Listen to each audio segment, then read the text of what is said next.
তাহলে দেখো আমি বলছিলাম আগের ভিডিওতে যে তোমাদের 5খানা সাবজেক্ট আমি সাবজেক্ট ওয়াইজ নিয়ে একটু আলোচনা করে দেবো।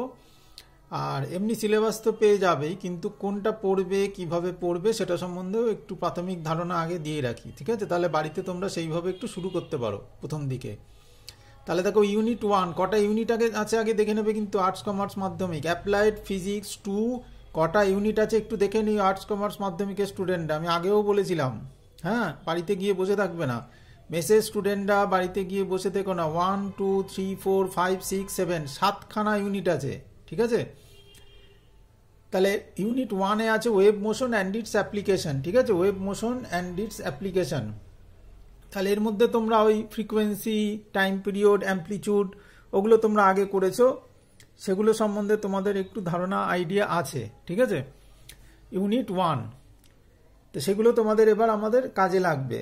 অ্যাম্পলিটিউড, ফ্রিকোয়েন্সি, টাইম পিরিয়ড এইগুলো লাগবে। আর ওয়েব মোশন আছে, ওয়েব মোশন আমাদের লাগবে, ওয়েব সম্বন্ধে ডিটেল। এরপর ইউনিট 2-তে আছে অপটিক্স। দেখো এই অপটিক্স আমি বলে রাখছি, এই অপটিক্স কিন্তু তোমরা বাড়িতে ইমিডিয়েট দেখতে পারো। 9-10-এর বই বার করে দেখো। Reflection, refraction, what is reflection, detail. Reflection, refraction, লেন্সের ফর্মুলা, ঠিক আছে? এগুলো কিন্তু তোমরা অপটিক্সে ইমিডিয়েট বাড়িতে দেখতে পারো। এই অপটিক্স চ্যাপ্টারের ইমিডিয়েট বাড়িতে 9-10-এর বই থেকে দেখতে পারো, ঠিক আছে? কি বললাম? রিফ্লেকশন মানে প্রতিফলন, রিফ্রাকশন মানে প্রতিসরণ, এইগুলো বাড়িতে দেখতে থাকো। তার যে লগুলো আছে সেইগুলো দেখতে পারো। আর লেন্স দেখতে পারো, লেন্স এটা দেখতে পারো। তাহলে ইউনিট 2। ইউনিট 3-তে আছে ইলেকট্রোস্ট্যাটিক্স। এইটা একটু কঠিন হবে তোমাদের পক্ষে, আর্টস কমার্স মাধ্যমিকের স্টুডেন্টদের। এই ইলেকট্রোস্ট্যাটিক্স যেটা দেখতে পাচ্ছ ইউনিট 3, এটা একটু প্রবলেম করবে।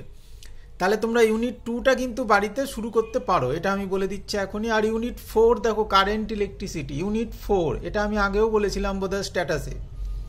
তাহলে ইউনিট 4টা তোমরা শুরু করে দিতে পারো, এটা নিয়ে কোনো অসুবিধা নেই। এখনই তোমরা এটা বাড়িতে শুরু করো ইমিডিয়েট।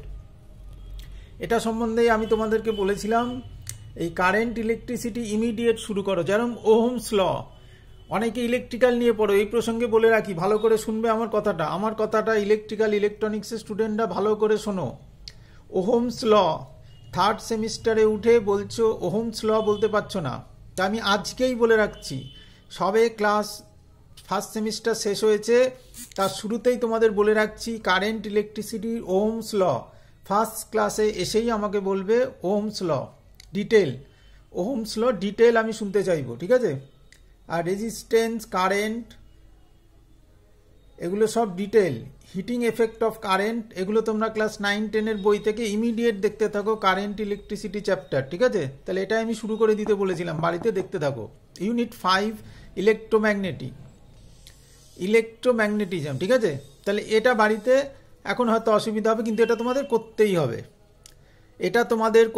হবে, ইলেকট্রোম্যাগনেটিজম, কারণ অনেকগুলোর সাথে রিলেশন আছে। এটাই তোমাদের একটাই সুবিধা, এই সেকেন্ড সেমিস্টারের একটাই সুবিধা, একটার সাথে আর একটা রিলেশন আছে, ঠিক আছে?